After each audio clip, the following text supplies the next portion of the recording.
Hi guys, Josh here. Welcome to Frames Per Second. Today we're doing a little photo shoot in this graffiti location, and we're going to be shooting some Lomography F2 400. So hopefully the colors are going to pop. We'll see how it goes, but let's get to it.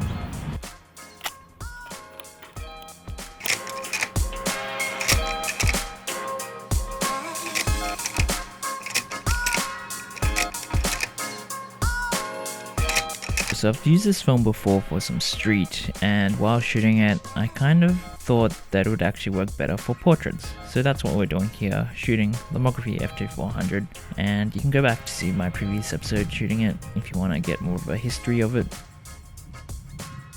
The model was Abby, who was really nice to work with, and the location was fantastic. So here obviously the left is the edited, the right is the unedited. The unedited scans did kind of have a bit of a pinkish tinge to it, particularly in the skin, so what I did was mostly just adjust the exposure and kind of just warm up the skin a little bit. But even then, it's more just the exposure I'm adjusting more so than the color. And this is one of my favorite shots as well. I just like the power stance. And when you do adjust the exposure a bit, it does get a bit more vibrant with colors. This is a thing that happens with every type of film you edit. And as you can see on the left side of frame, it is a little bit dark, and it's not from the shutter because we've used this camera since and I haven't had that problem, so it's definitely a film thing, especially because this is an old expired film that Lomography found in wine barrels. So we're kind of going for like a 90s punk kind of look, but with some modern sensibilities to it. And yeah, I just thought it would really suit the location and the graffiti. Here I was using a kaleidoscope filter, which was really fun. This was my first time using it as well, so I took a few shots with it, like this one here as well. And yeah, you're able to get some interesting shots with it. This is edited, as you can tell by the skin a bit.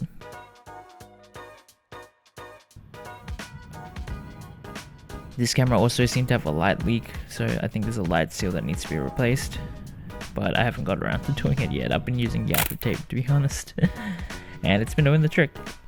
But yeah, I do love the colors you have to work with this film. It's definitely more vibrant than portrait, even though it does have a bit of a duller look to it. And part of that is because it was expired and maybe I needed to overexpose it a bit more. But there's also something nice about the grain as well. It's just kind of unique in its look. It's a little bit cooler. I did warm it up a little bit, particularly in the shade. But yeah, I think maybe if I rated it at 100, because I was metering at 200 here, but yeah, I think I should have done it at 100 just to get those highlights a bit more punchier. And so this film, I can no longer get it. I know in the States you can still get it, and you can get it in 35 as well. I've only ever been able to get it in 120 in Australia, and then unfortunately the place I was using to get it ran out, so no more of that. This is another shot I really like, but as you can see at the top of it, kind of has this red line, and while it looks like a light leak kind of thing, it isn't. It's something to do with the film, and maybe the film had a little bit of pre-exposure to it when they were kind of putting it onto the spools and whatnot. And so I'm curious as to why it's kind of like that, but it is Lomography, and it's an expired film that they've repackaged, and they've been upfront about that. So I think, yeah, you go into this for the Lomography look, more so than with their color negative films. This was like more of a limited edition kind of film. Yeah, overall I do like this film, particularly for portraiture, so I definitely do recommend it for that. This photo shoot was also featured on Sticks and Stones Agency, which is a website that publishes photo shoots, so you can go check it out there, and you'll also see some of the portrait and Lomography 100 shots I shot. I'll put a link of that in the description as well, and here the kaleidoscope looks really awesome as well. But yeah, that's really my thoughts on the film. Bit of a short episode here, but I've done this film before, so you can go back to that episode and hear more of my thoughts on it over there. I shot more film at this shoot, so there'll be future episodes to come, so keep an eye out for that.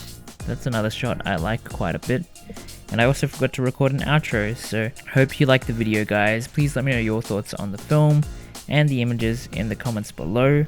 But yeah, guys, feel free to like and subscribe, turn those post notifications so you know when there's a new episode. Anyway, I'm Josh, this has been Frames Per Second. Just get out there, shoot some film.